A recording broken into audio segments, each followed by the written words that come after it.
নমস্কার, কলকাতা টিভিতে আপনাদের স্বাগত। আমি আশিস চট্টোপাধ্যায়। দিল্লিতে রাজনীতি কিন্তু নতুন নতুন মোড়ের সামনে এসে পৌঁছচ্ছে। গতকালই আমরা দেখেছিলাম বার কাউন্সিল অফ ইন্ডিয়ার চেয়ারম্যান মনন কুমার মিশ্রর পদত্যাগ দাবি করে বিক্ষোভ দেখিয়েছিলেন জুনিয়র আইনজীবীরা। সাধারণত এসব বিক্ষোভে জুনিয়র আইনজীবীরাই আসেন, যারা সিনিয়র আইনজীবী সুপ্রিম কোর্টের বা দিল্লি হাইকোর্টের, তারা সাধারণত এসব বিক্ষোভে শারীরিকভাবে আসেন না। কিন্তু তাদের একটা বড় অংশের সমর্থন রয়েছে, এটাও কালকে স্পষ্ট হয়ে গিয়েছিল এবং সেই খবর আমরা কলকাতা টিভিতে দেখিয়েছিলাম। সিজেপি বা আরশোলা জনতা পার্টি, ককরোচ জনতা পার্টি, তারা সমর্থন তো জানিয়েছেই। তারা এবার মননকে বলেছে, মনন ব্রো, তোমার টাইম শেষ হয়ে গেছে, তুমি এবারে সরে যাও। যদি এর পরে মনন চেয়ার আঁকড়ে থাকেন, তাহলে দিল্লিতে মনন কুমার মিশ্রর পদত্যাগের দাবিতে আরও বড়সড় আন্দোলনের চিন্তাভাবনা শুরু করেছে সিজেপি। ঠিক কি হতে চলেছে তার আগে আমি একটু বলে নেব এই মনন কুমার মিশ্র ভদ্রলোকটি কে, কোত্থেকে এলেন। মনন কুমার মিশ্র বিহারের পাটনা বিশ্ববিদ্যালয় থেকে একটি এলএলবি ডিগ্রি করেছেন। তখনকার নিয়ম অনুযায়ী তার আগে একটি গ্র্যাজুয়েশন করেছেন। তিনি এমনকি মাস্টার্সও করেন। তিনি বিহারে প্র্যাকটিস শুরু করেন পাটনাতে। তারপরে তিনি সুপ্রিম কোর্টে আসেন। এই সময় 2009 সালে তিনি রাজনীতিতে আগ্রহ দেখান। 2009 সালে তিনি বহুজন সমাজ পার্টি, মায়াবতীদের পার্টি, সেই পার্টি কিছুদিন করেন।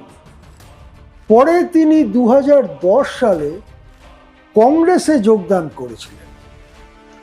যেই 2014 সালে মোদী সরকার তৈরি হলো, তিনি সুযোগটা দেখতে পেলেন এবং এই মনন কংগ্রেস ছেড়ে লাফ দিয়ে পড়লেন বিজেপিতে। বিজেপিতে এসে মননের নিশ্চয়ই এমন কিছু ব্যক্তিত্বের মাধুর্য ছিল যাতে বিজেপি তাকে খুব পছন্দ করলো। ওই 2014 সালের নভেম্বর মাসে এই ভদ্রলোক মনন, তিনি বার কাউন্সিল অফ ইন্ডিয়ার চেয়ারম্যান পদে বসলেন, বিজেপির সমর্থনে বসলেন। 2014 থেকে 2026 12 বছর ধরে তিনি সেখানে বসে আছেন বিজেপির মদতে। বার কাউন্সিলের চেয়ারম্যান হিসেবে তিনি নিশ্চয়ই এমন অনেক ভালো কাজ বিজেপির জন্য করে দিয়েছেন, যাতে 2024-এ তাকে রাজ্যসভায় নিয়ে যাওয়া হলো। হ্যাঁ, ঠিক শুনছেন, মনন কুমার মিশ্র বার কাউন্সিল অফ ইন্ডিয়ার চেয়ারম্যান, তিনি বিজেপির টিকিটে নির্বাচিত রাজ্যসভার সদস্য। 2024 থেকে আজ পর্যন্ত তিনি রাজ্যসভার সদস্য। ঘটনাচক্রে একটা আসনও তখন বিহারে ফাঁকা হয়ে গিয়েছিল, কেননা লালু প্রসাদ যাদবের কন্যা মিসা ভারতী তিনি লোকসভায় নির্বাচিত হয়ে যান। তিনি আগে ছিলেন রাজ্যসভার সদস্য, তাই রাজ্যসভা তাকে ছাড়তে হয়। সেই ফাঁকা জায়গাতে মনন কুমার মিশ্র সুযোগ বুঝে রাজ্যসভায় চলে যান। রাজ্যসভায় চলে যাওয়ার পরে আর কোনো আবরণই রাখবার দরকার হলো না।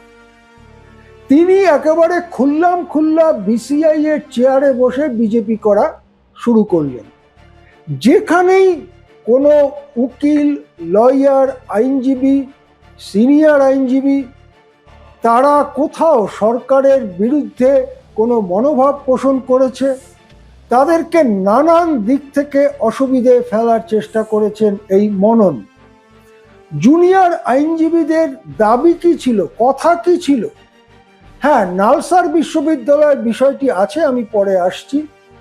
কিন্তু তাদের মূল কথা ছিল এই ভদ্রলোক আইনজীবীদের জন্য কি করেছেন। ওরা বলছিলেন, আমি শুনছিলাম, আমার কষ্ট লাগছিল, যে বিচারপতিদের ঘর বড় থেকে বড় হচ্ছে, এসির থেকে এসি লাগছে, সব কিছু সুযোগ সুবিধা, আর আইনজীবীরা যেখানে বসেন সেখানে কাছাকাছি একটা টয়লেট পর্যন্ত নেই। ভারতের রাজধানীর অবস্থা, সুপ্রিম কোর্ট, দিল্লি হাইকোর্ট। তাহলে তিনি করছেন কি বিসিআই এর চেয়ারম্যান পদে বসে, বিজেপি করা ছাড়া? এই কথাটা যে জুনিয়র আইনজীবীরা সাহস করে বলতে পেরেছেন, তার জন্য দেশ জুড়ে তাদেরকে সাধুবাদ দেয়া হচ্ছে।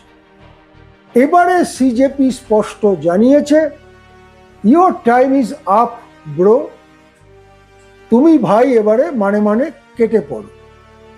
মনন পদত্যাগ করবেন কি?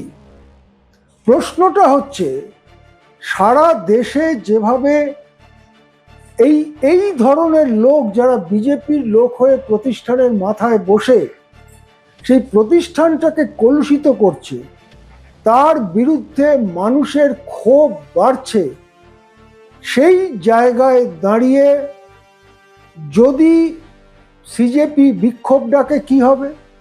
এই প্রসঙ্গে আমি নালসারের কথাটাই আসব। নালসার হচ্ছে এদেশের সব থেকে ভালো আইন বিশ্ববিদ্যালয়গুলির একটি, দুনিয়া জোড়া তার খ্যাতি। পুরো নাম national academy of legal studies and research.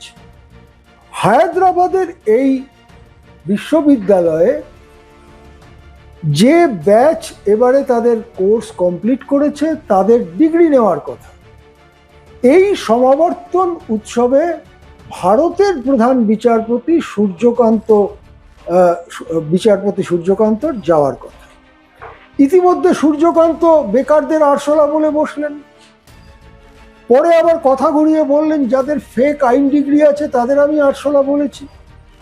Junior আইনজীবীরা প্রশ্ন করছে, ফেক আইনজীবী থাকে কি করে?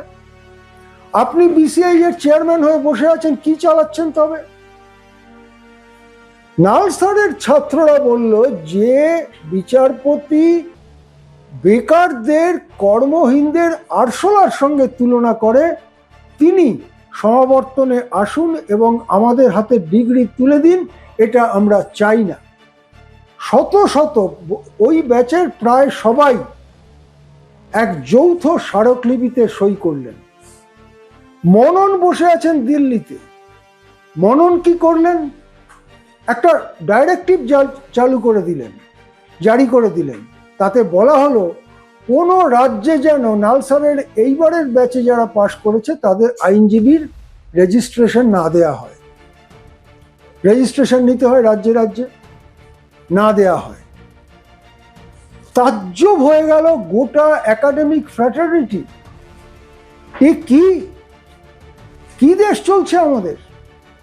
ককরোচ জনতা পার্টির থেকে বলা হলো 2-3 ঘন্টা সময় দিলাম, তার মধ্যে যদি ওই বিজ্ঞপ্তি প্রত্যাহার না করা হয় তাহলে আমরা বিসিআই ঘেরাও করব, বার কাউন্সিল অফ ইন্ডিয়া। 2-3 ঘন্টা লাগেনি, মননের হাত কাঁপতে থাকলো ওটা ফিরিয়ে নেওয়ার, ওই যে বিজ্ঞপ্তি জারি করেছিল সেটাকে বাতিল করার কাগজে সই করতে। 1-1.5 ঘন্টার মধ্যে ওই বিজ্ঞপ্তি বাতিল হয়ে গেল। পরের দিন কি হলো? সুপ্রিম কোর্ট বসলো, প্রধান বিচারপতি সূর্যকান্তর নেতৃত্বাধীন বেঞ্চ বসলো। সূর্যকান্ত প্রথমেই বলে দিলেন, এ ব্যাপারে বার কাউন্সিল কেন নাক গলালো? এটা আমার আর ছাত্রদের মধ্যে ব্যাপার, বার কাউন্সিলের তো কিছু করার ছিল না। এর পরেও চেয়ার চেপে বসে আছেন মনন। সুপ্রিম কোর্ট তার কাজকে নিন্দা করেছে। প্রধান বিচারপতির bench and in the court, বাইরে কোনো মন্তব্য নয়, in the court sitting on the জাজেস চেয়ার, নিন্দা করেছে। তার নিজের বিজ্ঞপ্তি ফিরিয়ে নিতে হয়েছে। ছাত্র সমাজের কাছে এখনো ক্ষমা চাননি তিনি। এইবারে সিজেপি বলল, your time is up bro. ওর রাস্তা কি ক্রমাগত সংকীর্ণ হয়ে আসছে? অনেকেই মনে করেন চলতি সপ্তাহ, আজকে শুক্রবার, চলতি সপ্তাহেই মননকে সিদ্ধান্ত নিতে হবে।